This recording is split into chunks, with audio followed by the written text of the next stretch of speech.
எப்படி நாம் உபவாசம் பண்ணி ஜெபம் செய்ய வேண்டும் என்று வேதம் கூறுகிறது என்பதை தியானிக்க போகிறோம். 2 சாமுவேல் 12ஆம் அதிகாரம் 16ஆம் வசனத்திலே தாவீதை குறித்து இப்படி எழுதப்பட்டிருக்கிறது. அப்பொழுது தாவீது அந்த பிள்ளைக்காக தேவனிடத்தில் பிரார்த்தனை பண்ணி உபவாசித்து உள்ளே போய் ராம் முழுவதும் தரையிலே கிடந்தான். இன்னைக்கும் நம்ம ஆண்டவர்கிட்ட கெஞ்சும்படி வந்திருக்கிறோம். ஆண்டவரே, என்னுடைய பாடுகள் மிகவும் பெரியது, என்னுடைய பிரச்சனைகள் மிகவும் அதிகம் சுவாமி, என்னுடைய கவலைகளுக்கு பரிகாரமே இல்லையே சுவாமி, என்னுடைய ஏளனங்களுக்கு முடிவே இல்லையே சுவாமி, இன்னைக்கு எனக்கு நீர் பதில் தர வேண்டும், இன்றைக்கு எனக்கு நீர் அற்புதங்களை செய்ய வேண்டும், இன்றைக்கு பரலோகத்தில் இருந்து எனக்கு உமது வல்லமையை விளங்க செய்து ஒரு வழியை திறக்க வேண்டும் சுவாமி என்று அவரை நோக்கி கெஞ்ச வந்திருக்கிறோம். தாவீது அதை தான் செய்தான். அவன் தன் பிள்ளைக்காக தேவனிடத்தில் மன்றாடினான், பிரார்த்தனை செய்தான், அவன் உபவாசம் பண்ணினான். உள்ள போய் தன்னை மூடிக்கொண்டு தன்னை மறைத்து கொண்டு இரவு முழுவதும் தரையிலே கிடந்தான். இன்றும் தரையிலே நம்மை தாழ்த்தி நாம் கெஞ்சும்படியாக வந்திருக்கிறோம். நிச்சயமாக இயேசு மனம் இறங்குவார், நம் ஒவ்வொருவருடைய கண்ணீரையும் பார்ப்பார். இந்த உலகத்திலே தன்னை தாழ்த்தி வெறுமையாக்கி, ஆண்டவனே உமக்கு சித்தமானால் என்னை சுத்தமாக்க உம்மாலாகும் என்று அழுத ஒவ்வொருவரையும் ஆண்டவர் பார்த்து மனது உருகி அந்த குஷ்டரோகியும் தம் கரத்தினால் தோட்டு அவனை சுகமாக்கின ஆண்டவர் நம் ஒவ்வொருவரையும் என்று கண்ணீரை துடைத்து கம்பீரமாய் திரும்ப அனுப்ப போகிறார். உங்கள் துக்கம் சந்தோஷமாய் மாறும். தயவு செய்து மனம் கலங்காதீர்கள். உங்களுக்கு ஒரு நம்பிக்கை உண்டு. இன்று இப்பொழுது உங்கள் துக்கம் எல்லாம் சந்தோஷமாய் மாறும். ஒரு துக்கத்தையும் நீங்கள் சுமந்து கொண்டு போக போவதில்லை. இயேசு அதை இன்று தடுத்து நிறுத்தி உங்களை சந்தோஷத்தினால் நிரப்பி மன மகிழ்ச்சியோடு அவரோடு வாழும்படி செய்ய போகிறார். எத்தனை பேர் அதை நம்புகிறீர்கள்? ஆண்டவருக்கு ஒரு ஹல்லேலூயா சொல்லுவோமா? அதை நம்புகிறேன் சுவாமி என்று சொல்லுவோமா? தைரியமாய் இருக்கு. நாம் உபவாசம் செய்யும் பொழுது எதற்காக நாம் உபவாசம் செய்து முதலாவது ஜெபிக்க போகிறோம்? முதலாவது, ஆண்டவரே என் பாவமெல்லாம் போணும் சாமி, பாவத்தினால் என்னை பிடித்திருக்கும் பாவ பழக்கங்கள் எல்லாம் என்னை விட்டு போயிடணும் சாமி, அதுதான் நீர் எனக்கு கொடுக்கக்கூடிய மிகப்பெரிய ஆசீர்வாதம் சாமி. எல்லாரும் என்ன பாவி பாவின்னு சொல்றாங்களே, என் குடும்பத்தினர் என்னை பாவின்னு சொல்றாங்களே, என் உள்ளம் என்னை பாவி பாவி என்று குற்றப்படுத்துகிறதே, அந்த நிலையிலிருந்து நான் விடுதலை பெற வேண்டும். நான் பரிசுத்தவான், நான் பரிசுத்தவாட்டி என்று என் உள்ளமே என்னை குறித்து சொல்லும் நிலைமைக்கு நான் வர வேண்டும் சாமி. அதற்காக நான் உபவாசம் பண்ண வந்திருக்கிறேன். இன்றோடு பாவ கட்டுகள் எல்லாம் உடைக்கப்படணும் சாமி. இன்று முதல் நான் உமது பிள்ளையாக இருக்கணும், உம்மை போல இருக்கணும் சாமி. எல்லாரும் என்னை மெச்சிக்கொள்ள வேண்டும் சாமி. என் ஆத்துமா எப்பொழுது நீ கர்த்தருடைய பிள்ளை, கர்த்தருடைய பிள்ளை, தைரியமா ஜெபம் பண்ணு, நீ கர்த்தருடைய பிள்ளை என்று சொல்ல வேண்டும். அந்த நிலைமைக்கு நான் வரணும் சாமி. வேதத்தை வாசித்து பாருங்கள். யோவேல் 2:12-13 ஆண்டவர் இப்படி சொல்லுகிறார், நீங்கள் இப்பொழுதே உபவாசத்தோடும் அழுகையோடும் புலம்பலோடும் உங்கள் முழு இருதயத்தோடும் என்னிடத்தில் திரும்புங்கள் என்று கர்த்தர் சொல்லுகிறார். நீங்கள் உங்கள் வஸ்திரங்களை அல்ல, உங்கள் இருதயங்களை கிழித்து உங்கள் தேவனாகிய கர்த்தரிடத்தில் திரும்புங்கள். அவர் இரக்கமும் மன உருக்கமும் நீடிய சாந்தமும் மிகுந்த கிருபையும் உள்ளவர். ஆண்டவர் சொல்றார், நான் மகா இரக்கம் உள்ளவர், உங்களை நான் கடிந்து கொண்டு உங்களை தள்ள மாட்டேன், உங்களுக்கு தண்டனை வருவிக்க மாட்டேன், நான் மகா இரக்கம் உள்ளவர், நான் நீடிய சாந்தம் உள்ளவர். என்கிட்ட வாங்கப்பா. நீங்க செய்ய வேண்டியது ஒன்னே ஒண்ணு, உபவாசத்தோடு வாங்க. உங்களுடைய வஸ்திரங்களே அல்ல, உங்க இருதயத்தை கிழிச்சு சொல்லுங்க, ஆண்டவரே நான் ஒரு பாவி, எனக்கு இறங்கும் என்று சொல்லுங்க. அப்படிதான் வேதத்திலே இயேசு ஒருவரை குறித்து சொன்னார். அவன் தன் மார்பை அடித்துக் கொண்டு வானத்தை கூட பார்க்க அவனுக்கு மனம் இல்லை. அவன் சொன்னான், ஐயோ நான் ஒரு பாவி, நான் எப்படி ஆண்டவருடைய முகத்தை பார்ப்பேன், நான் பாவி, எனக்கு இரக்கமாயிரும் என்று கெஞ்சினான். இயேசு சொன்னார், அவன் நீதிமானாக திரும்பி சென்றார்.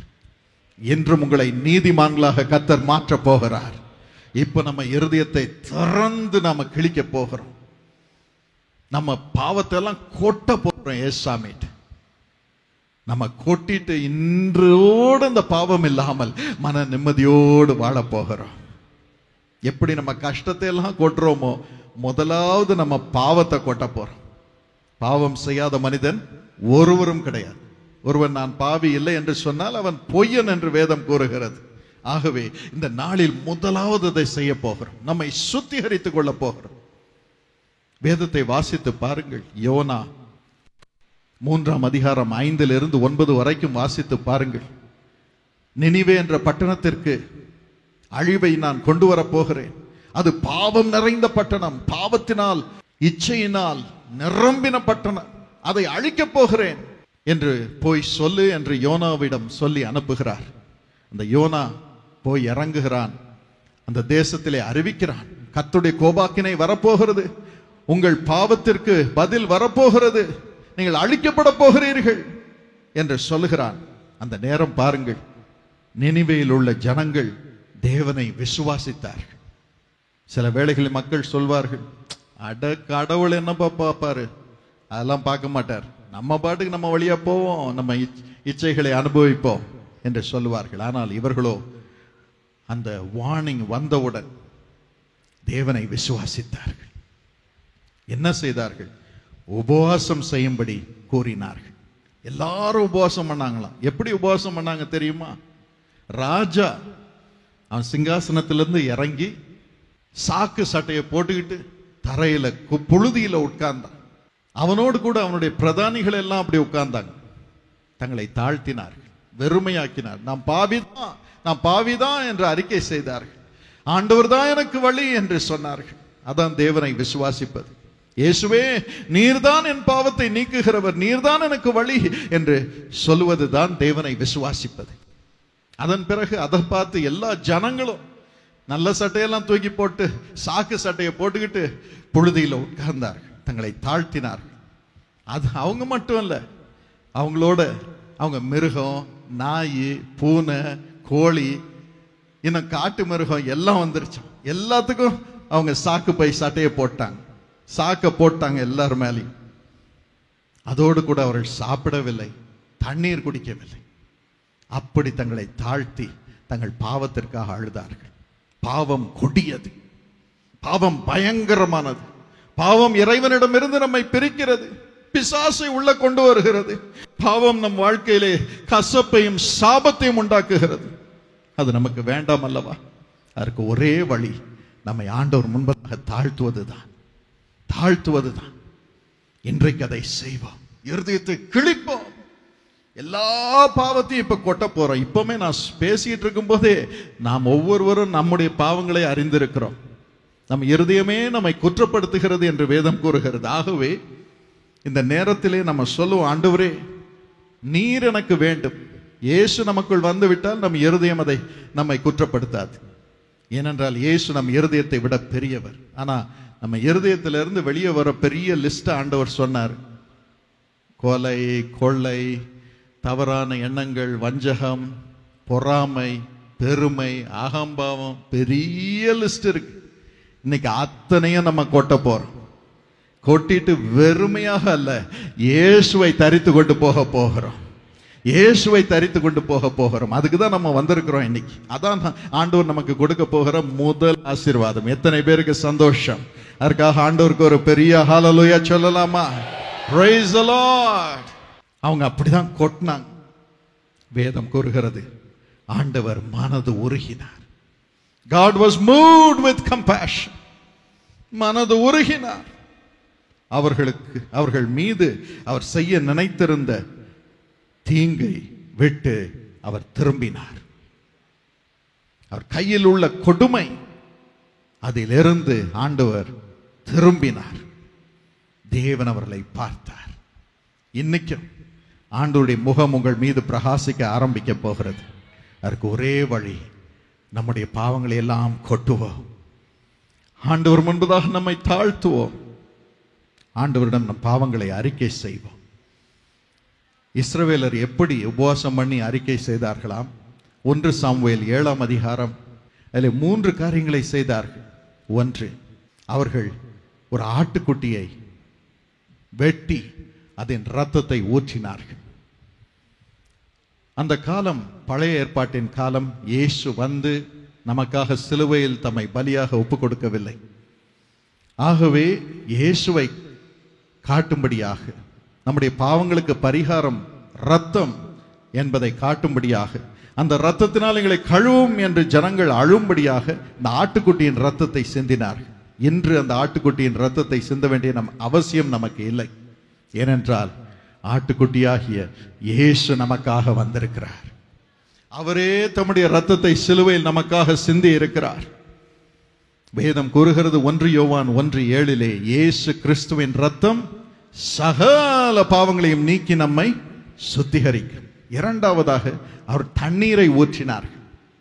ஆண்டவரே உமது இரத்தத்தினால் என்னை கழுவும் என்று சொன்னதோடு கூட, ஆண்டவரே என்னை கழுவின பிறகு என் இருதயம் சும்மா இருக்கக்கூடாது, பரிசுத்த ஆவியானவராகிய ஜீவ தண்ணீர் எனக்குள்ள வரணும் சாமி. யோவான் 7:37-39 கூறுகிறது போல, உமது பரிசுத்த ஆவியானவருடைய தண்ணீர் என்னை நிரப்ப வேண்டும். அந்த ஜீவ தண்ணீரால் நான் நிரம்பி இருக்க வேண்டும். எனக்குள் வாரும் ஜீவ தண்ணீராகிய பரிசுத்த ஆவியானவரே, எனக்குள் வாரும் என்றா அழுதார்கள். அதன் பிறகு ஒரு கல்லை வைத்தார்கள். அந்த கல்லுக்கு பெயர் எபனேசர் என்று சொன்னார்கள். இதுவரைக்கும் கர்த்தர் எனக்கு உதவி செய்தார். இதுவரைக்கும் கர்த்தர் எனக்கு உதவி செய்தார். கர்த்தர் தான் எனக்கு உதவி செய்தார். கிறிஸ்துவின் நாமத்தை சொன்னார்கள். என்றும் கூட 1 கொரிந்தியர் 10:4 கூறுகிறது, கிறிஸ்துவே அந்த மூலைக்கல். இன்னைக்கும் நம்ம ஆண்டவருடைய பெயரை சொல்ல போகிறோம். இயேசுவின் பெயரை சொல்ல போகிறோம். என்னுடைய வாழ்க்கை இயேசுவுக்கு தான் இனி சொந்தம். இச்சைக்கு அல்ல, தவறான பார்வைக்கு அல்ல, தவறான எண்ணங்களுக்கு அல்ல, தவறான பேச்சுக்கு அல்ல, தவறான செய்கைகளுக்கு அல்ல, தவறான பொருட்களை பெறுவதற்கு அல்ல. என்னுடைய வாழ்க்கை இயேசுவின் பெயரால் அழைக்கப்படும் வாழ்க்கையாக மாறும்படி என்னை ஒப்புக் கொடுக்கிறேன் என்று நாம் சொல்ல போகிறோம். இந்த நேரத்திலும் அப்படி சொல்லும் பொழுது பாருங்கள், வேதம் கூறுகிறது, அதன் பிறகு பெலிஸ்தராகிய அவர்களை அழிக்க முற்பட்ட அத்தனை பேரும் அவள் எல்லைகளில் இருந்து ஓடிவிட்டார்கள். இன்னைக்கும் உங்களுடைய பாவங்களின் நிமித்தம், என்னுடைய பாவங்களின் நிமித்தம் நம்மை அழிக்க வரும் பிசாசு நம்முடைய எல்லைகளில் இருந்து ஓட போகிறான். ஹல்லேலூயா!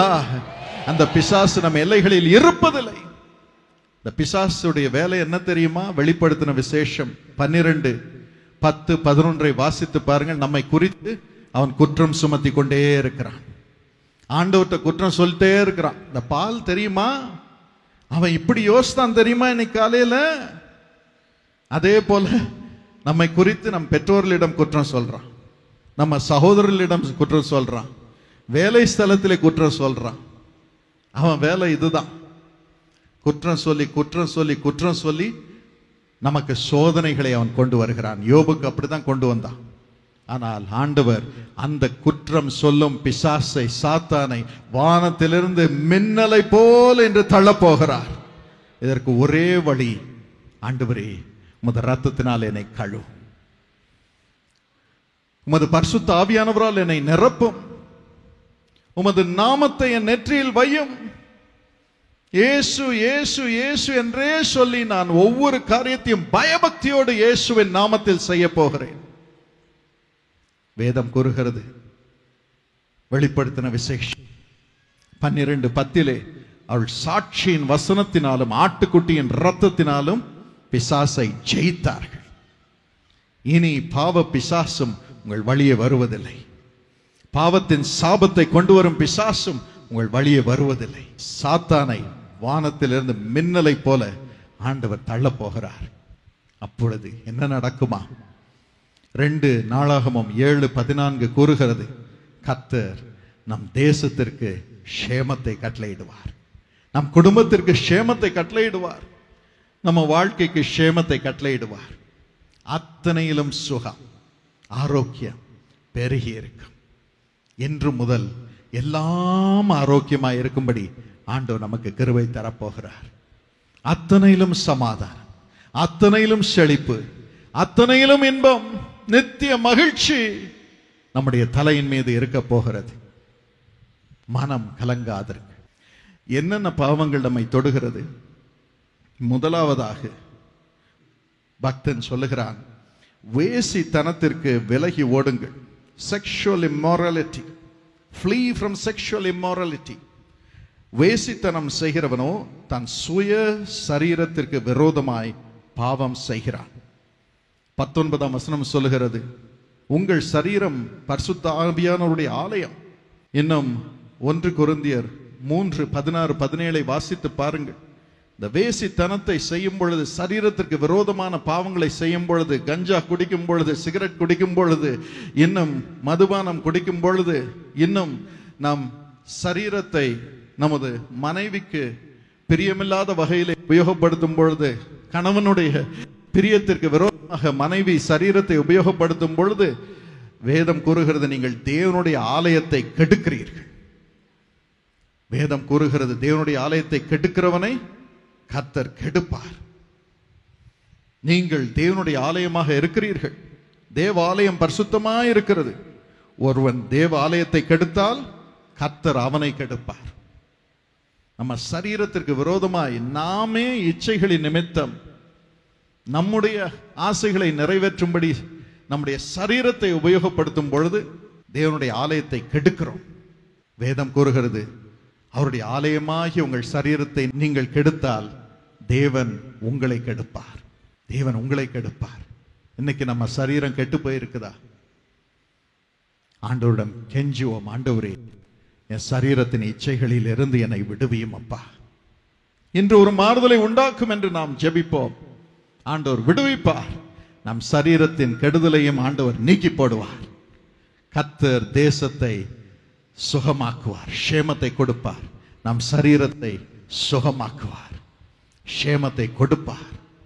இரண்டாவதாக மல்கியா 2:14-15 வாசித்து பாருங்கள். கணவன் மனைவி உறவிலே துரோகம் ஒரு பாவம், மிகப்பெரிய பாவம். ஆண்டவர் சொல்லுகிறார், கணவனும் மனைவியும் உறவிலே உண்மையாய் இருக்க வேண்டும். அப்பொழுதுதான் தேவ பக்தி உள்ள சந்ததி அவர்களுக்கு கிடைக்கும். பிள்ளைகள் எல்லாம் பக்தியாய் இருப்பார்கள். அவர்கள் எங்கு தெரிந்தாலும் திரும்பவும் பக்திக்கு வந்து விடுவார்கள். இதற்கு ஒரே வழி, கணவன் மனைவியுடைய உறவிலே துரோகம் இல்லாமல் இருக்க வேண்டும். கணவன் மனைவியில் உறவிலே உத்தமம் இருக்க வேண்டும். 2 பேரும் சண்டை போட்டுக்கிட்டு இருந்தாங்கன்னா பிள்ளைகள் தேவ பக்தி உள்ள சந்ததியாய் இருக்காது. ஆகவே கணவன் மனைவியுடைய உறவிலே இன்று பிரச்சனை இருந்தால் மனைவி தாழ்த்தி கணவனிடம் ஒப்புரவாகட்டும், கணவன் மனைவியிடம் ஒப்புரவாகட்டும்.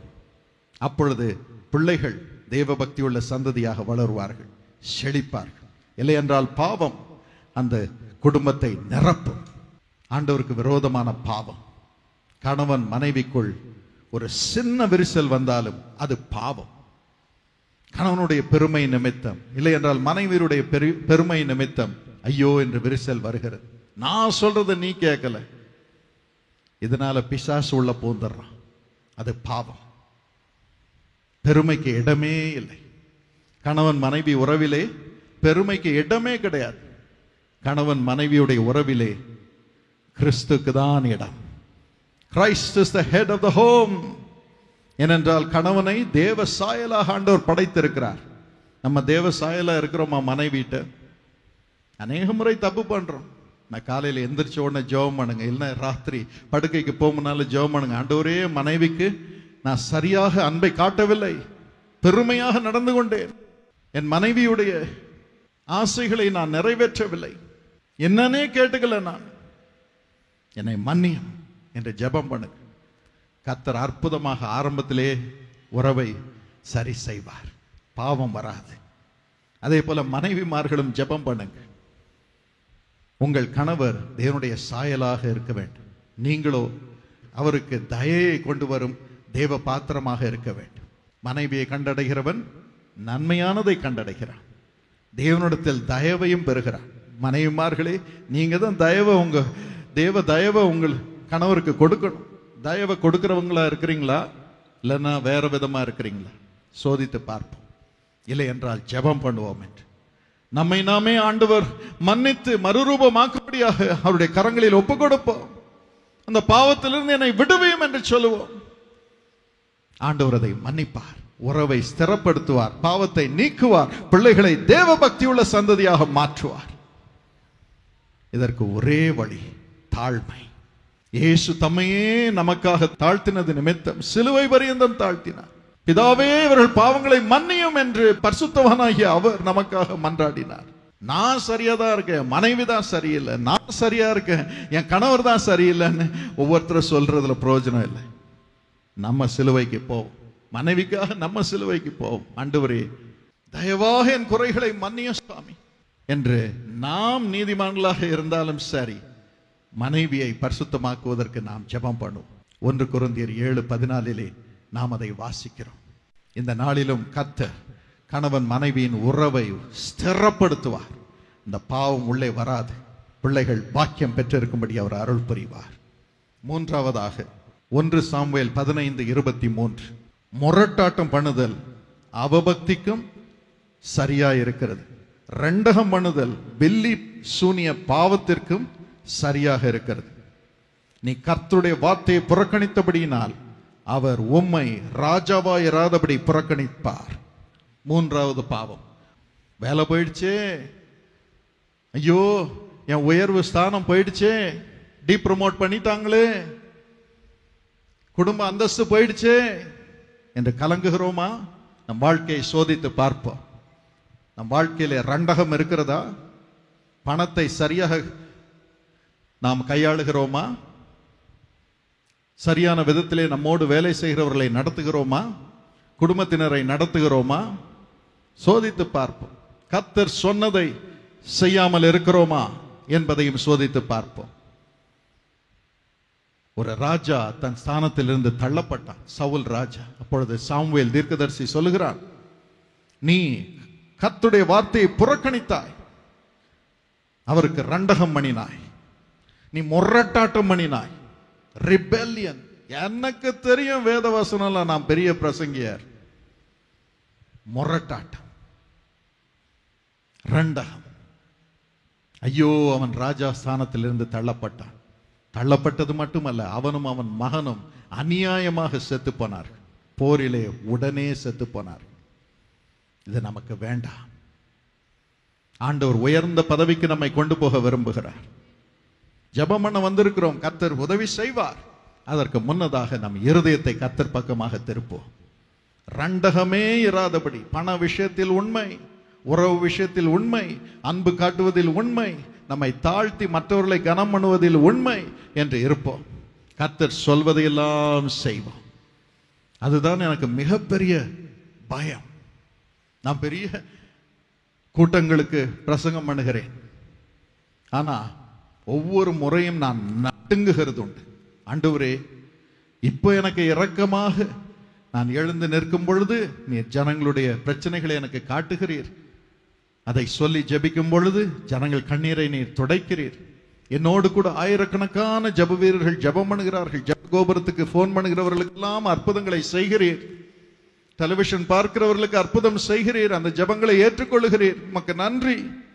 ஆனாலும் மற்றவர்களுக்கு பிரசங்கம் பண்ணுகிற நான் தானே ஆகாதவனாய் போய்விடக்கூடாது. நாம் பரலோகம் போகாம இருந்துடக்கூடாது சுவாமி. எளிதில் அது நடந்துவிடும். நம்ம பிரசங்கம் பண்றதுனால, நம்ம ஜெப அற்புதங்களை கொண்டு வருகிறதுனால் நிரந்தரமாக நாம் உத்தமர்களாக இருந்து விடுவோம், எப்படி வேண்டும் என்றாலும் வாழலாம் என்று வாழவே முடியாது. ஒவ்வொரு நாளும் பயபக்தி அவசியம். ஆண்டவர் சொல்றதை கேட்கிறோமா? அதுக்கு தான் தினமும் வேதத்தை வாசிக்கிறோம். தினமும் வேதத்தை வாசிக்கிறோம். காலையில் எழுந்தவுடன் நடுங்குகிறேன், ஆண்டவரே நான் எப்படி இருக்கிறேன் என்பதை உமது வேத வசனத்தின் மூலமாக காட்டும். என் வாழ்க்கையில என்னென்ன குறை இருக்குதுன்னு வேத வசனத்தில இருந்து காட்டும். அதை காண்பிப்பார். பால் தினகரன், நீ இப்படி பண்ணிட்டியப்பா, நான் சொன்னதை நீ கேட்கலையப்பா, என்று காண்பிப்பார். இவங்கிட்ட நீ சரியா நடந்துக்கலையப்பா, இப்படி பேசிட்டியப்பா. நம்ம மண்ணான மனுஷர் தான், எல்லாருக்கும் குறை இருக்குதான் செய்யுது. ஆனா காலையில் எழுந்தவுடன் வேதத்தை வாசிக்கும் பொழுது அவர் காட்டுகிறார், உடனே மன்னிப்பு கேட்கிறார். யாருக்கு துரோகம் பண்ணினேன்னு சரியாக பேசவில்லையோ, சரியாக ஜெபிக்கவில்லையோ, உடனே போனை எடுத்து நான் மன்னிப்பு கேட்டு அவர்களுக்காக ஜெபிப்பேன். நீங்க நேற்று லைன்ல வந்தீங்க சிஸ்டர், அந்த நேரம் நான் சரியா ஜெபம் பண்ணல, என்னை மன்னிச்சிருங்க. ஒரு பயம் என்னை நிரப்பும், கர்த்தர் அப்படியே காண்பிப்பார். சில நேரம் ஸ்டாஃப் கேட்டு அது யாருன்னு கேட்டு அவங்களுக்கு போன் பண்ணி அவங்களோட மன்னிப்பு கேட்ட பிறகுதான் எனக்கு மனசு நிம்மதியா இருக்கு. நடுங்க வேண்டியதாக இருக்கிறது.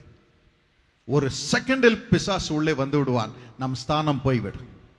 பிரசங்கியார் ஸ்தானம் போயிரும், சான்சலர் ஸ்தானம் போயிரும், குடும்ப தலைவன்ற ஸ்தானம் போயிரும், ஜனங்கள் மத்தியில் இருக்க மதிப்பு போயிரும், எல்லாம் ஒரு செகண்ட்ல போயிரும். ஆனா அதை காத்து வாழ்றது ஒவ்வொரு நாளும் நம் வாழ்க்கையை அதற்காக உபயோகப்படுத்த வேண்டியதாக இருக்கிறது. We have to use every day, every moment to keep what God has given us.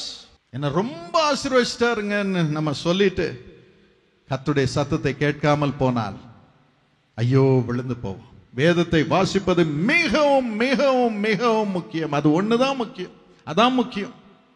அதன் பிறகு கர்த்தர் பேசுவார், நம் குறைகளை காண்பிப்பார், மன்னிப்பு கேட்போம், கர்த்தரோடு ஒப்புரவாகும். கர்த்தரோடு இசைந்திருக்கிறவன் அவரோடு ஒரே ஆவியாய் இருக்கிறான். அதன் பிறகு நாள் முழுவதும் பலன், வல்லமை, மகிமை, கனம், சந்தோஷம், நித்திய மகிழ்ச்சி. ஒரு பிசாசும் கிட்ட வர முடியாது. இதுக்கு ஒரே வழி, காலையில் எழுந்து வேதத்தை வாசிக்க, ஆண்டவர் காட்டுகிறத வச்சு ஜெபம் பண்ணணும், வேத வசனத்தை வச்சு ஜெபம் பண்ணணும். ஆண்டவரே என்னை மன்னியும், இந்த ஆசீர்வாதத்தை வச்சிருக்கிறீர், எனக்கு ஆசீர்வாதத்தை தாரும் என்று ஜெபம் பண்ணும். என்றைக்கு நாம் தேவனுடைய வசனத்தை மறக்கிறோமோ கர்த்தர் நம்மை மறப்பார். தேவ பிரசனம் நம்மோடு இருப்பதில்லை.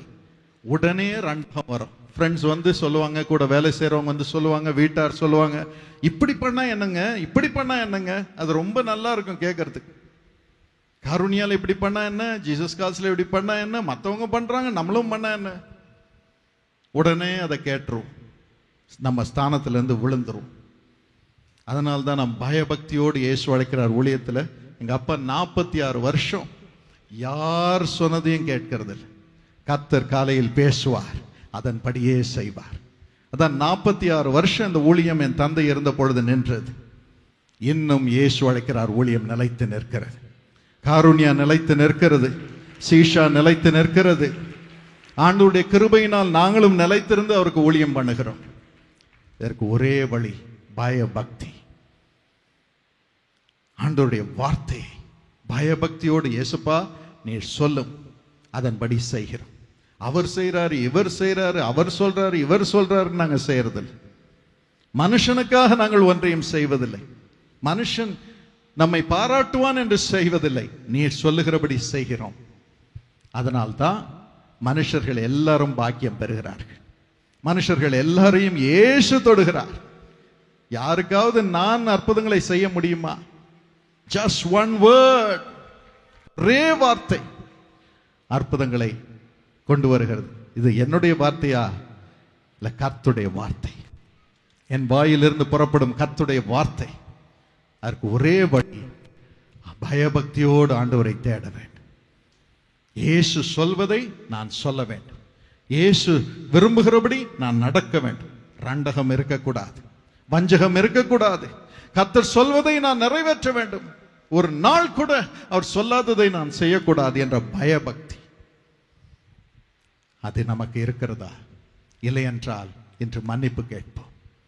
ஆண்டவரே, நான் கீழே விழுந்துகிட்டே இருக்கிறேன் சாமி, ஃபெயில் ஆயிட்டே இருக்கிறேன் சாமி, வேலை போயிட்டே இருக்கு சாமி, குடும்பத்துல சம்பாதிக்கிறதெல்லாம் நிக்கவே மாட்டேங்குது சாமி, எல்லாருக்கும் உதவி செய்யறான, எல்லாரும் எனக்கு துரோகம் பண்றாங்க. இன்னும் அந்த கம்ப்ளைண்டே இருக்க போவதில்லை. ஒரே வழி, கர்த்தர் சொல்வதை நாம் செய்ய போகிறோம். எல்லாரும் சத்தமாக சொல்லுங்கள், கர்த்தர் சொல்வதை நான் செய்ய போகிறேன். அவர் வேதத்தை வாசிப்பேன், அதன்படி ஜெபிப்பேன். எனக்கு உதவி செய்ய சுவாமி. ஹல்லேலூயா, தேங்க் யூ லார்ட். நான்காவதாக யாக்கோபு 4:17 கூறுகிறது, ஒருவன் நன்மை செய்ய அறிந்தவனாய் இருந்தும் அதை செய்யாமல் போனால் அது அவனுக்கு பாவமாக இருக்கு. வேலை ஸ்தலத்தில் ஐயா எனக்கு உதவி செய்யுங்கன்னு யாராவது தேடி வந்தா, இல்லைங்க நம்மளால அது முடியாது, வேற யாரையாவது போய் பாருங்கன்னு சொல்றோமா? குடும்பத்தில் அண்ணே எனக்கு உதவி செய்யுங்க பிள்ளைக்கு கல்யாணம் என்று சொல்லி வரும்பொழுது அதெல்லாம் நம்மளால முடியாது, என் பிள்ளைக்கும் கல்யாணம் பண்ணணும்னு தள்ளிடுறோமா? 1 தீமோத்தேயு 5:8 கூறுகிறது, ஒருவன் தன் சொந்த வீட்டாரையும் தன் உறவினர்களையும் கவனிக்காமல் போனால் அவன் பாவியிலும் மகா கேடுள்ளவனாக இருக்கிறான், விசுவாசத்தை மறுதலித்தவனாக இருக்கிறான். இந்த நாளிலும் அந்த பாவம் நமக்கு இல்லாமல் இருக்கும்படி ஆண்டவர் அருள் புரிவாராக. கேட்கிறவர்களுக்கெல்லாம் நன்மை செய்வோம். கொடுங்கள், அப்பொழுது உங்களுக்கு கொடுக்கப்படும். ஹல்லேலூயா. 5வதாக 1 சாமுவேல் 12:23.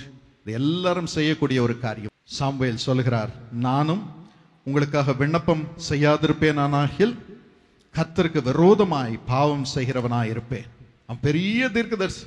அவர் சொல்றார், நான் உங்களுக்கு ஜெபம் பண்ணாம போனேன்னா நான் கர்த்தருக்கு விரோதமாய் பாவம் செய்கிறவனாக இருப்பேன். ஆண்டவர் நம்மிடம் எதிர்பார்ப்பது என்ன? மற்றவர்களுக்காக ஜெபம் பண்ணுங்க, மற்றவர்களுக்காக ஜெபம் பண்ணுங்க. அதைத்தான் இயேசு அழைக்கிறார். ஜெப வீரர்கள் வீராங்கனைகள் செய்கிறார். ஸ்டாஃப் ஏறக்குறைய 1500 பேர் இயேசு அழைக்கிறார்ல சேவை செய்கிறார்கள். ஆனா ஆயிரக்கணக்கான தன்னார்வ ஜெப வீரர்கள் வீராங்கனைகள் இரவெல்லாம் வந்து போன்ல ஜனங்களுக்காக ஜெபம் பண்ணுகிறார்கள். கிறிஸ்துமஸ் அன்னைக்கு வந்து ஜெபம் பண்றாங்க, ஈஸ்டர் அன்னைக்கு வந்து ஜெபம் பண்றாங்க. மற்றவங்க எல்லாம் கறி பிரியாணி அடிச்சிட்டு இருக்கும்போது இவங்க எல்லாத்தையும் விட்டுட்டு வந்து ஜெபம் பண்றாங்க. சில வேளைகள் ஹஸ்பண்ட் ஒய்ஃப் ஜெபம் பண்ணுவாங்க, பிள்ளைங்களும் வந்து ஜெபம் பண்ணுவாங்க. ஜனங்களுக்காக அழட்டும், ஜனங்களுக்காக அழட்டும். அவர்களுக்காக நாம் அழும் பொழுது கர்த்தர் நம்மை சிரிக்க வைப்பார், நம்மை மகிழ வைப்பார். நம் தலையில் நித்திய மகிழ்ச்சி இருக்கும். நமக்கு 2 மடங்கு இழந்தவைகள் எல்லாம் திரும்பி வரும். நம்முடைய கட்டுகள் எல்லாம் உடைக்கப்படும் என்று சொல்லி தேவனுடைய பிள்ளைகள் வந்து ஊழியம் பண்ணுகிறார்கள். நீங்களும் அப்படி செய்யலாம். உங்கள் நேரத்தை கொடுங்கள். தானாக உங்கள் பிள்ளைகள் வளர், தானாக உங்க குடும்ப பிரச்சனை மறை. எப்ப பார்த்தாலும் என் வாழ்க்கையில் இந்த பிரச்சனைங்க அந்த பிரச்சனைங்க, இதுங்க அதுங்க, அவரு இப்படி பேசிட்டாருங்க, இப்படி இந்த அம்மா பேசிட்டாங்க, இப்படி என் பிள்ளை பேசிருச்சுன்னு உட்கார்ந்து அழுதுகிட்டு இருக்கிறோமா? அப்படிப்பட்ட அழுகை தேவனுடைய பிள்ளைகள் வீட்டில் இருக்கவே கூடாது. ஒவ்வொரு தேவனுடைய பிள்ளையுடைய வீட்டில் இருக்க வேண்டியது ஜெபம், மற்றவர்களுக்கான ஜெபம். யோபு பாருங்க, அவனுக்காக அவன் பிள்ளைங்களுக்காகவே ஜெபம் பண்ணிட்டு இருந்தான். எப்ப பார்த்தாலும் ஐயோ என் பிள்ளைங்க பாவம் செஞ்சிருப்பாங்க, பலி செலுத்தணும், அவங்க பாவம் போகணும். கடைசியில எல்லா பிள்ளைங்களும் செத்து போச்சு. அதன் பிறகு ஆண்டவர் சொன்னார், நீ உன்னை வெறுக்கிறவர்களை, உன்னை கேலி செய்தவர்களுக்காக ஜெபம் பண்ணு. அவங்க பரலோகம் போகணும்னு ஜெபம் பண்ணுங்க, அவங்க பாவம் மன்னிக்கப்படணும்னு ஜெபம் பண்ணு. அவர் இப்படி பேசிட்டாரு, இவர் இப்படி பேசிட்டாருன்னு திட்டிட்டு இருக்கிறத நிறுத்துப்பா, நிறுத்துப்பா. மனுஷன் அப்படிதான் பேசுவான், நான் இருக்கிறவன் அப்படிதான் பேசுவான். அதை நீ சொல்லணுமா என்கிட்ட? ஆண்டவரே இவர் இப்படி பேசிட்டாரு, என் மனைவி பேசிட்டா, என் கணவன் பேசிட்டாரு, என்னை காப்பாத்த, நான் தான் உத்தமி, நான் தான் உத்தமன். இது எனக்கு வேணுமா? எனக்கு அந்த ஜெபம் வேண்டாம். உன்னை திட்டுறவங்களுக்காக அவர்களை ஆசீர்வதித்து ஜெபம் பண்ணு, அவர்களை ஆசீர்வதித்து ஜெபம் பண்ணு. அதன் பிறகு உன்னை திட்டின அதே கணவன் அதே வாயினால் உன்னை வாழ்த்தும்படியாக நான் அவரை மாற்றுவேன். உனக்கு வேதனையை கொண்டு வரும் அதே மனைவியின் வாயின் மூலமாக உனக்கு ஆசீர்வாதம், தீர்க்க தரிசனம் வரும்படியாக உன் மனைவியை ஆவியினால் நிரப்புவேன் என்று ஆண்டவர் சொல்லுகிறார். உனக்கு கீழ்ப்படியாத அதே பிள்ளை வாழ்க்கையிலே உயர்ந்திருந்து எங்க அம்மானாலதான் இந்த பாக்கியம்னு உன்னை வாழ்த்தும்படியாக செய்வேன் என்று சொல்லுகிறார். இதற்கு ஒரே வழி, நீ ஜெபம் பண்ணு. எவ்வளவு தூரம் திட்டுகிறார்களோ அதற்கேற்றபடி அவர்களுக்காக ஜெபம் பண்ணு. ஜெபம் பண்ணும்பொழுது இப்படி என்ன திட்டுறாங்களேன்னு ஜெபம் பண்ணாத, அவர்களை ஆசீர்வதிக்கிறேன் சாமி, அவர்கள் ஆசீர்வாதமாய் மாறினால் அவர்கள் மூலம் எனக்கு ஆசீர்வாதம் வரும். நமக்கு எதிரிகள் அல்ல, ஆண்டவர் நம்மை ஆசீர்வதிக்கிறவர்களால் சூழப்படும்படி கிருபை செய்ய போகிறார். உங்களை சுற்றி இருக்கிறவர்கள், உங்களோடு இருக்கிறவர்கள் எல்லாரும் உங்களை ஆசீர்வதிக்கும்படியாக கர்த்தர் செய்வார். ஆபீஸுக்கு போகும் பொழுதே ஐயோ அந்த மேனேஜர் என்ன திட்டுவாரு, அவர் என்ன குறை கண்டுபிடிப்பாரு, எனக்கு இஷ்டமே இல்லை வேலை, விட்டுட்டு போயிடலான் இருக்கிறேன். இங்க சாப்பாட்டுக்கு வழி இருக்காது, வேலையை விட்டுட்டுமான்னு எனக்கு எழுதுவாங்க. என்னன்னா அவங்களுக்கு ரொம்ப அவங்க பெருமை எல்லாம் கெட்டு போச்சான். அப்புறம் வேலையை விட்டுட்டு வந்துட்டு இங்க வீட்டில இருந்து, ஆண்டவர் எனக்கு இன்னும் நல்ல வேலை தரணும்னு ஜெபம் பண்ணுங்க பிரதர். கர்த்தர் கொடுக்கிற வேலையை உதறி தள்ளினால் கர்த்தர் நம்மை உதறி தள்ளுவார். எந்த ஆபீஸ் போனாலும் திட்டுறவங்க இருக்க தான் செய்வாங்க. ஏன் நாமே மற்றவங்களை திட்டிக்கிட்டு தான் இருப்போம். அதனால போகும் முன்னால உங்க கூட வேலை செய்யறவங்க எல்லார் பேரையும் எழுதி வச்சுங்க. அத்தனை பேருக்காகவும் ஜெபம் பண்ணிட்டு போங்க. அத்தனை பேரையும் ஆசீர்வதிச்சுட்டு போங்க. உங்கள் தலைவர்களை ஆசீர்வதிங்க, உங்க தலைவிகளை ஆசீர்வதிங்க, நாட்டை ஆளுகிறவர்களை ஆசீர்வதிங்கள். யாரையும் திட்டாத இருப்போம். நம் வாயில எப்பொழுதும் ஆசீர்வாதமே இருக்கட்டும்.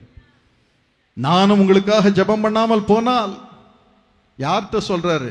முரட்டாட்டமுள்ள அந்த இஸ்ரவேல் ஜனங்கள்கிட்ட சொல்றார், துரோகிகள்கிட்ட சொல்றார்.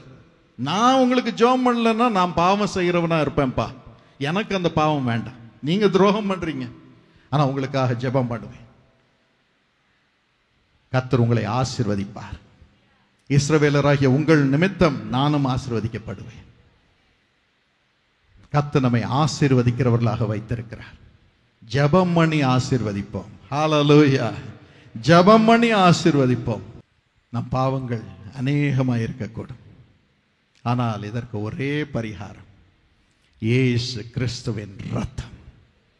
இயேசு கிறிஸ்துவின் ரத்தம் சகல பாவங்களையும் நீக்கி நம்மை சுத்திகரிக்கும்.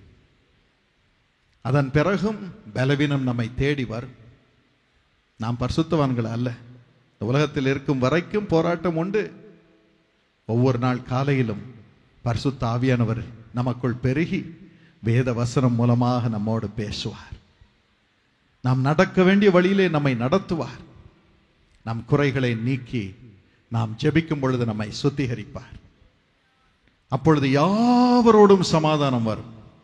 அதன் பிறகு பாருங்கள், அவர் இப்படி இவர் இப்படி என்று சொல்லாமல் எல்லாருக்காகவும் ஜெபிக்கும் சமாதானமுள்ள எண்ணம் நமக்குள் வரும். ஐயோ, அவர் தெரியாம பேசுறார், தெரியாம திட்டுறாங்க, அவர்களை நான் ஆசீர்வதிக்கட்டும் என்று பரிசுத்த ஆவியானவர் உங்களுக்கு பலன் கொடுத்து பலன் கொடுத்து பலன் கொடுத்து ஜெபிக்க வைப்பார். அதன் பிறகு பாருங்கள், போகும் இடமெல்லாம் நீங்கள் வெற்றியை காண்பீர்கள். போகும் இடமெல்லாம் திறந்த வாசல். உங்கள் எல்லைகளில் உங்களுக்கு விரோதமாக பிசாசு வருவதே இல்லை. சாபமும் சஞ்சலமும் தவிப்பும் ஓடிப்போ.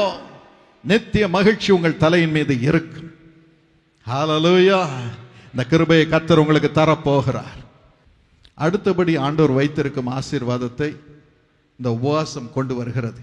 இந்த ஆசீர்வாதம் நம் தேவைகள் அனைத்தையும் சந்திக்க, ஆண்டவர் சந்திக்க நாம் உபவாசம் பண்ணுகிறோம். இந்த உபவாசம் பண்ணி ஜெபம் பண்ணும் பொழுது என்னென்ன தேவை இருக்கிறதோ அத்தனையும் ஆண்டவர் சந்திக்கிறார்.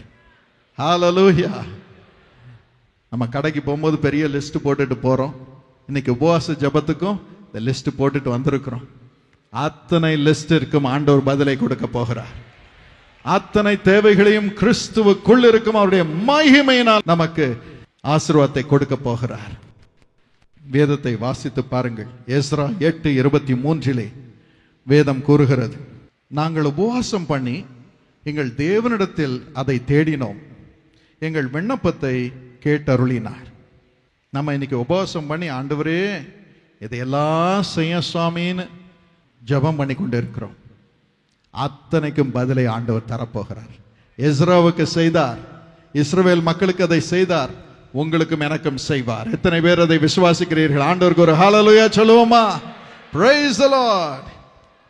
மத்தேயு 17:20-21 வாசித்து பாருங்கள். கடுகு அளவு விசுவாசம் உங்களுக்கு இருந்தால் நீங்கள் இந்த மலையை பார்த்து இவ்விடம் விட்டு அப்புறம் போ என்று சொல்ல அப்புறம் போ. இந்த ஜாதி பிசாசு ஜெபத்தினாலும் உபவாசத்தினாலுமே அன்றி மற்ற எவ்விதத்தினாலும் புறப்பட்டு போகாது. நமக்கு அற்புதம் நிகழுவதற்கு ஆண்டவர் நம்மிடம் எதிர்பார்ப்பதெல்லாம் கடுகு அளவு விசுவாசம். எவ்வளவு அளவு? கடுகு அளவு விசுவாசம். அப்படின்னா கொஞ்சம், அதை பார்க்க கூட முடியாது, அவ்வளவு இருந்தா போதும். ஆனா பாருங்க, அது கூட நமக்கு இல்லாமல் போகிறது. ஏன்னா பிசாசு வந்து அந்த கடுகு அளவு விசுவாசத்தையும் தூக்கி போட்டுறான், தள்ளி போட்டுறான். அதனால் அற்புதங்களை நாம் பெற்றுக்கொள்ள முடியாமல் போகிறது. மார்க்கு 9ஆம் அதிகாரம் 22, 24 வாசித்து பாருங்க. ஒரு மகனை தன் தகப்பன் கூட்டிக் கொண்டு வருகிறார். அவர் சொல்லுகிறார், ஆண்டவரே, இந்த பொல்லாத பிசாசு என் மகனை தண்ணீர்ல தூக்கி போடுது, அதுக்கப்புறம் தீயில தூக்கி போடுது. ஒவ்வொரு நிமிஷமும் என் மகனை பின்னாலேயே ஓடிக்கிட்டு இருக்கிறேன். நான் வாழ்க்கை முழுசும் ஓடிக்கிட்டே இருக்கிறேன். இந்த பிசாசு என் பிள்ளையை கொல்லணும்ட்டு எப்படி முயற்சி செய்கிறான். நான் என்ன பண்ணுவேன், எனக்கு உதவி செய்யும் என்று சொல்லுகிறார். ஆண்டவர் சொல்லுகிறார், நீ விசுவாசிக்க கூடுமானால் நிச்சயமாகவே உனக்கு அற்புதத்தை காண்பாய், உன் பிள்ளைக்கு அற்புதத்தை காண்பாய், உனக்கு அற்புதம் நடக்கும். ஆனால் அவன் சொல்லுகிறான், ஆண்டவரே, நான் விசுவாசிக்க முயற்சி செய்கிறேன், ஆனா முடியலையே. என் பிள்ளைய மட்டும் இந்த பிசாசு தண்ணீர்ல நெருப்புலையும் தூக்கி போடுறதில்லை, என் விசுவாசத்தையும் திருடிட்டு போயிடுறான், என்னால் நம்பவே முடியல. பிசாசு அதை தான் செய்கிறான். அவன் திருட வருகிறான், கொல்ல வருகிறான், அழிக்க வருகிறான். யோவான் 10:10 படி. ஆனால் ஆண்டவரோ நமக்கு ஜீவனை கொடுக்க வருகிறார். அந்த ஜீவன் பரிபூர்ணப்படும்படியாக நம்மை தேடி வருகிறார். ஆகவேதான் ஆண்டவர் சொல்லுகிறார், இந்த கடுகு அளவு விசுவாசம் இருந்தால் உனக்கு வேண்டியதெல்லாம் கிடைச்சிருமேப்பா. இந்த பிசாசு தானே அது திருடிட்டு போறான். ஆகவே பிசாசை துரத்துறதுக்கு ஒரே வழி, அதைத்தான் நாம் வாசித்தோம் மத்தேயு 17:21. இந்த வகை பிசாஸ் ஜபத்தினாலும் உபவாசத்தினாலுமே அன்றி வேறு எவ்விதத்தினாலும் போகாது. நம்ம சொல்றோம் எல்லா பிசாசும் ஜபமும் உபவாசத்தினால போயிடும், அது உண்மைதான். ஆனால் விசேஷமாக ஆண்டவர் சொல்கிறார், இந்த கடுகு அளவு விசுவாசத்தை உன் இருதயத்திலிருந்து திருடுறான்ல, அந்த பிசாசு போகணும்னா நீ உபவாசம் பண்ணி ஜபம் பண்ணும் பொழுது அவன் ஓடி போவான். அதுக்கு ஒரே வழி உபவாசம், ஜபம். உங்கள் வாழ்க்கையில் மலை போல இருக்கும் நிறைவேறாத ஆசைகள், நிறைவேறாத ஆசீர்வாதங்கள் அனைத்தையும் ஆண்டவர் வெளியே இருந்து எடுத்து உங்கள் வாழ்க்கைக்குள் கொண்டு வந்து வைக்க போகிறார். அந்த கடுகு அளவு விசுவாசம் இருந்தா போதும். இந்த மலையை பார்த்து இங்க இருந்து இங்க போன்னு நீங்க சொன்னா அது நடக்கும்னு ஆண்டவர் சொல்றார். இன்னைக்கு உபவாசம் பண்ணி ஜெபம் பண்ணி இருக்கிறீர்கள். ஆகவே இந்த கடுகு அளவு விசுவாசத்தை கர்த்தர் உங்கள் ஒவ்வொருவருக்குள்ளும் வைக்கிறார். ஹல்லேலூயா. நிறைவேறாத அந்த மலை போன்ற ஆசீர்வாதம், அந்த வேலை மாத்திரம் கிடைச்சிருச்சுன்னா போதும், என் குடும்பத்தை காப்பாத்திடுவேன். இவ்வளவு பணம் வந்துருச்சுன்னா போதும், என் பிள்ளை கல்யாணத்தை நடத்திடுவேன். வீட்டை கட்டிட்டேன்னா போதும், அதன் பிறகு என் பிள்ளைங்க பொழைச்சுக்குவாங்க. மலை போல இருக்குது இல்ல இந்த வர வேண்டிய ஆசீர்வாதம். அதை ஆண்டவர் உங்களுக்குள் கடுகு அளவு விசுவாசத்தை கொடுத்து அந்த மலை போன்ற ஆசைகளை எல்லாம் உங்கள் வாழ்க்கைக்குள் கொண்டு வந்து இன்று இரவு வைக்க போகிறார். ஹல்லேலூயா. இப்பொழுது அதை வைக்க போகிறார். தைரியமாக இருங்க. இந்த கடுகு அளவு விசுவாசம் வராமதான் பிசாசு போராடுகிறார். எங்க அப்பா ஆண்டவருடைய வெளிப்பாடை பெற்றார். இயேசு அவருக்கு தோன்றி ஜனங்களுக்காக ஜெபம் பண்ணு, அவர்களுக்காக அழு, அப்பொழுது அவள் கண்ணீரை துடைப்பேன் என்று சொன்னார். ஆனால் எப்படி அவரால் அழ முடிந்தது? அதற்கு ஆண்டவர் ஒரு வழியை உண்டாக்கினார். எங்க அப்பா இங்க அரும்பாக்கத்தில் தான் எங்க வீடு இருந்தது. வீட்டுக்குள்ள போகும்போது ஒரே சந்தோஷம். ஆனா ஒவ்வொரு நாளும் 5:30 மணியிலிருந்து எங்க வீடு ஜனங்களால நிரம்பி இருக்கும். எங்க அப்பா ஆபீஸ்ல இருந்து வரும்போதே எங்க வீடு ஜனங்களால் நிரம்பி இருக்கும். எங்க அம்மா தான் எல்லாரையும் வரவேற்று எல்லாருக்கும் காப்பி கொடுத்து எல்லாருக்கும் வந்துருவாருன்ட்டு ஒவ்வொருத்தட்டையும் சொல்லிக்கிட்டே இருக்கணும். அதுக்கு நடுவில் எனக்கு பாடம் சொல்லி கொடுக்கணும், என் தங்கச்சிக்கு பாடம் சொல்லி கொடுக்கணும். இன்னும் எங்க அப்போ 2 பேர் ஆபீஸ்ல வேலை செஞ்சாங்க, அவங்களுக்கு சாப்பாடு செஞ்சு கொடுக்கணும், எங்க தாத்தா பாட்டியை கவனிக்கணும். இவ்வளவு பாடு, இவ்வளவு பொறுப்பு. கடைசியில் எங்க அப்பா வருவாங்க. வந்து எங்க பெட்ரூம்ல ஆளுங்க இருப்பாங்க, கிச்சன்ல ஆளுங்க இருப்பாங்க, டைனிங் ஹால்ல ஆளுங்க இருப்பாங்க, வெளியெல்லாம் நிற்பாங்க. சில வேளைகளிலே பக்கத்து வீட்டுக்காரர் சொல்லுவாங்க, எங்க வீட்லயும் வந்து உட்கார வைங்க, கடவுளுடைய ஆசீர்வாதம் எங்களுக்கு வந்துருட்டோம். எவ்வளவு நல்ல அக்கம் பக்கத்தில் இருப்பவர்களை கர்த்தர் கொடுத்தார். எல்லாரும் எங்களை நேசித்தார். அப்படி இருக்கும் பொழுது எங்க அப்பா முதல் குடும்பத்துக்கு ஜெபம் பண்ண ஆரம்பிப்பாங்க. அவங்களுக்கு ஏதாவது கேன்சர் நோய் இருக்கும், ஜெபம் பண்ண ஆரம்பிப்பாங்க, ஆண்டவரே இவர்களை சுகமாக்கும். உடனே எங்க பாட்டிமாவுக்கு வலிப்பு நோய் வரும். அவ்வளவு நேரம் நல்லா இருப்பாங்க. ஆனா கரெக்டா ஜெபம் பண்ற நேரத்துல அவங்க ஆண்டவரே இவர்களை சுகமாக்கும்னா அவங்க வீர்னு கத்துவாங்க. அந்த வலிப்பு நோயினால் அவங்க கத்துறது முழு காலனிக்கும் கேட்கும். 1/2 மணி நேரம் ஆகும். ஓடி போய் பாட்டிமாவை பிடிச்சி கட்டில இருந்து விழுந்துருவாங்க, உருளுவாங்க, நுர வரும், கத்துவாங்க. தாத்தா சத்தம் போட்டு ஆண்டவரே என் மனைவியை காப்பாற்றும் காப்பாற்றும் காப்பாற்றும் அழுவாங்க. எதுக்கு?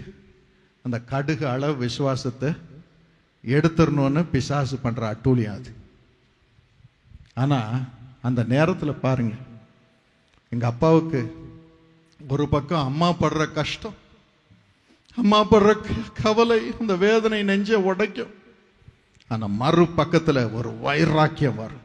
ஐயோ எங்க அம்மா இப்படி பாடுபடுறது போலதானே இந்த குடும்பத்தினர் பாடுபடுவாங்க, இந்த அம்மா பாடுபடுவாங்க.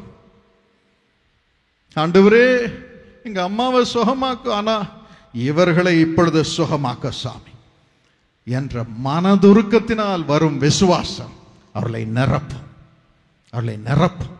அன்று ஜெபம் பண்ணுகிற அத்தனை பேருக்காகவும் என் தந்தை போராடுவார். அவங்க அம்மா சுகமாகணும்னு எப்படி ஜெபம் பண்ணுவாங்களோ அதே போலதான் மற்ற தாய்மார்களுக்காக ஜெபம் பண்ணுவார், மற்ற தகப்பன்மாருக்காக ஜெபம் பண்ணுவார், மற்ற குழந்தைகளுக்காக ஜெபம் பண்ணுவார். அந்த வைராக்கியம் உள்ள அந்த ஜெபமே இன்று லட்சக்கணக்கான கோடிக்கணக்கான மக்களுடைய கண்ணீரை துடைத்திருக்கிறது. பிசாசு எப்படி அந்த கடுகு அளவு விசுவாசத்தை எடுத்து விட வேண்டும் என்று பாட்டிமாவுக்கு அந்த நோயை கொண்டு வந்தானோ, அதே நேரம் பரிசுத்த ஆவியானவர் என் தந்தைக்குள் இறங்கி அதே வைராக்கியத்தினால் ஜனங்கள் மீது மனதுருக்கத்தோடு ஜெபம் பண்ணும்படி, அழுது கொண்டே ஜெபம் பண்ணும்படி என் தந்தையின் இருதயத்தை மாற்றினார். என்றும் கூட ஒருவேளை உங்களுக்கு கஷ்டங்கள் இருக்கலாம், பாடுகள் இருக்கலாம், ஆனால் இவைகள் எல்லாவற்றிலும் நீங்கள் முற்றிலும் ஜெயம் கொள்கிறவர்களாக இருப்பீர்கள். அந்த பாடுகளின் மத்தியிலே உங்களுக்கு ஒரு மனதுருக்கம் வரும். மற்ற மக்களை நீங்கள் தள்ள மாட்டீர்கள். என்ன செஞ்சாலும் பரவாயில்லை என்று அவர்களை நேசிப்பீர்கள், அவர்களுக்காக ஜெபிப்பீர்கள், அவர்களுக்கு அற்புதம் நடைபெறும். அப்பொழுது உங்களுக்கு வர வேண்டிய மலை போன்ற ஆசீர்வாதங்கள் உங்கள் வீட்டிற்குள் வந்து தங்கும். நிச்சயமாகவே நீதிமான்களாகிய உங்களுடைய வீட்டிலே ஆசீர்வாதம் நிலைத்திருக்கும். கர்த்தருக்கு பயப்படுகிற உங்கள் மீது இந்த ஆசீர்வாதம் தங்கி இருக்கும். சிரசின் மீது ஆசீர்வாதம் தங்கி இருக்கும். தைரியமாக இருங்க. நம் உள்ளத்திலே இந்த கடுகு அளவு விசுவாசத்தை கர்த்தர் இப்பொழுது வைக்கிறார். ஹல்லேலூயா. இயேசுப்பா, நாங்கள் எல்லாரும் நம்புகிறோம் சுவாமி. நாங்கள் எங்கள் மீது நம்பிக்கையாயிராமல் மரித்தோரை உயிரோடு எழுப்பும் தேவன் மீது நம்பிக்கையாயிருக்கிறோம். ஹல்லேலூயா. மக்கு நன்றி இயேசு சுவாமி, மக்கு நன்றி இயேசுப்பா. இப்பொழுதும் சுவாமி உமது பிள்ளைகளுக்கு வர வேண்டிய அந்த மலை போன்ற ஆசீர்வாதங்கள் ஒவ்வொன்றும் இயேசுவின் நாமத்தினாலே அவர்களை தேடி வருவதாக. இப்பொழுது அவர்கள் ஒவ்வொருவர் வாழ்க்கைக்குள்ளும் இறங்குவதாக, இறங்குவதாக. எல்லாரும் வாயை திறந்த நம்பிக்கையோடு ஆண்டவருக்கு நன்றி சொல்லுங்கள். அதுவே விசுவாசம், அதுவே விசுவாசம். இல்லையே இல்லையே அழுததை நிறுத்துங்க, நிறுத்துங்க, நிறுத்துங்க. Just stop crying, saying I do not have, but say Lord, you are giving me a blessing. You are driving the devil out. My child is not going to die. I'm going to live, Lord. I'm going to live. The sickness is not going to kill me. மக்கு நன்றி நன்றி நன்றி என்று சொல்லுங்கள். இப்பொழுது அற்புதங்கள் நடக்கிறது. இப்பொழுது இயேசு உங்களுக்கு அற்புதங்களை செய்கிறார். இப்பொழுது அந்த மலையை தள்ளிக்கொண்டு உங்கள் வாழ்க்கைக்குள் வந்து அந்த ஆசீர்வாதத்தை வைக்கிறார். ஹல்லேலூயா. மக்கு நன்றி. இதுதான் நேரம், இதுதான் நேரம், இதுதான் நேரம். ஐயா, என் அவிசுவாசத்தை மன்னியன்னு சொல்லுங்க. எல்லாரும் சொல்லுங்க, நான் இப்படி பேசிட்டேன், அப்படி பேசிட்டேன், இயேசுட்ட போயிட்டா கண்ணீர் நீங்கிருமா அப்படின்லாம் பேசிட்டேனே, என்ன மன்னியும் சுவாமி. என் குடும்பத்தினர் பேசிட்டாங்க சுவாமி, அவர்களை மன்னியும் சுவாமின்னு எல்லாரும் சொல்லுவோம், எல்லாரும் சொல்லுவோம். குடும்பத்தினருக்காக மன்னிப்பு கேட்போம். நமக்கு விரோதமாய் பேசினவர்களை திட்டாது இருப்போம். அவர்களுக்காக மன்னிப்பு கேட்போம். இப்பொழுது கர்த்தர் உங்களுக்கு மலையை போன்ற ஆசீர்வாதத்தை அனுப்ப போகிறார். ஹல்லேலூயா. உங்களுக்கு உங்களால் தூக்க முடியாதபடி ஆசீர்வாதத்தை கொடுப்பேன் என்று சொல்கிறார். ஹல்லேலூயா. வானத்தின் பலகணிகளை திறப்பேன், ஆசீர்வாதத்தை கொட்டுவேன். நீ சுமக்க முடியாதபடிக்கு அந்த ஆசீர்வாதம் வந்து உன்னை நிரப்பும். ஹல்லேலூயா. இப்பொழுது அது இறங்கி கொண்டிருக்கிறது. right now it's coming, right now it's coming, right now it's coming. அந்த சுகம் இறங்குகிறது. அந்த நோய்கள் எல்லாம் மறைகிறது. அத்தனை நோய்களும் மறைகிறது. நீங்கள் சாவதில்லை, நீங்கள் சாவதில்லை. அப்படியே படுக்கையிலே படுத்துக்கொண்டு இருப்பதில்லை. வேலைக்கு போக முடியாமல் தவிப்பது இல்லை. கர்த்தர் உங்களை எழுப்புகிறார். rise up and be healed in Jesus name. இயேசுவின் நாமத்தினாலே எழுந்து நடவுங்கள். இயேசுவின் நாமத்தினாலே முழுமையாக சுகமாகுங்கள். இயேசுவின் நாமத்தினாலே ஆரோக்கியத்தினால் நிரம்புங்கள். கொழுத்த கன்றுகளை போல எழும்பி ஓடுங்கள். இயேசுவின் நாமத்தினாலே அத்தனை நோயும் மறையட்டும். மக்கு நன்றி இயேசுப்பா, மக்கு நன்றி. நீர் அப்படி செய்வதற்காக நன்றி. பில்லி சூனிய ஆவிகள் எல்லாம் மறைகிறது. ஹல்லேலூயா. மக்கு நன்றி. வேலை வருகிறது, வேலை வருகிறது, நல்ல வேலை வருகிறது. கர்த்தர் தீர்மானம் பண்ணி கொடுக்கும் வேலை உங்களை தேடி வருகிறது. கரங்களை தட்டி ஆண்டவரை ஸ்தோத்திரியுங்கள். Thank you Jesus. உயர்வு வருகிறது, வேலையிலே உயர்வு வருகிறது. அதை இயேசுவின் நாமத்தினாலே உமது பிள்ளைகள் மீது வைக்கிறேன். இயேசுப்பா, வேலையை வைக்கிறேன், உயர்ந்த வேலையை வைக்கிறேன், செழிப்பின் வேலையை வைக்கிறேன். சம்பாதிக்கும் ஒவ்வொரு பைசாவும் 100 மடங்கு உழைக்கக்கூடிய ஆசீர்வாதம் வருகிறது. 10,000 ரூபாய் சம்பாதித்தாலும் அது 10 லட்சம் ரூபாய்க்கு இணையாக அது செயல்படும்படி இயேசுவின் நாமத்தில் கட்டளையிடுகிறேன். அத்தனை தேவைகளும் சந்திக்கப்பட்டு மீதம் 7 கூடைகள், மீதம் 12 கூடைகள் இருப்பதாக இயேசுவின் நாமத்தில் இருப்பதாக. அப்படிப்பட்ட ஆசீர்வாதம் அவர்களுக்குள் இப்பொழுது இறங்குவதாக. கடன் மறையும் ஆசீர்வாதம், கடன் நீங்கும் ஆசீர்வாதம், இழப்பு நீங்கும் ஆசீர்வாதம், திருட்டு நீங்கும் ஆசீர்வாதம் எல்லாம் அவர்கள் மீது இயேசுவின் நாமத்தில் இறங்குவதாக, இறங்குவதாக. ஆண்டவனே, தள்ளப்பட்ட நிலைமையில் இருந்து உயர்த்தப்படும் நிலைமை அவர்களுக்கு வருவதாக, வருவதாக, வருவதாக. வேலையிலே ஞானம், வேலையிலே செழிப்பு, செய்வதெல்லாம் ஆசீர்வாதம் என்று குடும்பத்திலும் வியாபாரத்திலும் இருக்கும்படியாக இயேசுவின் நாமத்தில் ஆசீர்வாதத்தை அவர் மீது வைக்கிறேன். இயேசுப்பா, நீர் அதை உறுதிப்படுத்துவதற்காக நன்றி. அருமையாக படித்து சுவாமி வெறும் முடிப்பது அல்ல, உயர்ந்த ஸ்தானத்தில் படிப்பை முடித்து உடனே வேலை பெறும்படியான கிருபை அவர்கள் மீது இறங்குவதாக. அத்தனை படிப்பிற்கும் வேண்டிய பணம் அவர்களை தேடி வருவதாக, கர்த்தரிடத்திலிருந்து தேடி வருவதாக, தேடி வருவதாக, தேடி வருவதாக. வீண் செலவே இல்லாமல் அப்பா, வீண் செலவே இல்லாமல் ஆண்டவரே, இந்த கோர்ட்டுக்கு போக வேண்டிய அவசியம் இல்லாமல், ஆஸ்பத்திரிக்கு போக வேண்டிய அவசியம் இல்லாமல், மற்றவர்களுக்கு பணம் கொடுத்து வேலையை வாங்கிக் கொள்ள அவசியம் இல்லாமல் அப்பா, அத்தனையும் கர்த்தருடைய ஆசீர்வாதமாக, வேதனை இல்லாத ஆசீர்வாதமாக அவர்கள் மீது இறங்கட்டும் இயேசுவின் நாமத்தினாலே. கர்த்தர் கொடுக்கும் ஆசீர்வாதம், கர்த்தர் கொடுக்கும் வீடு, கர்த்தர் கொடுக்கும் வீடு அவர்கள் சுதந்திரிப்பார்களாக.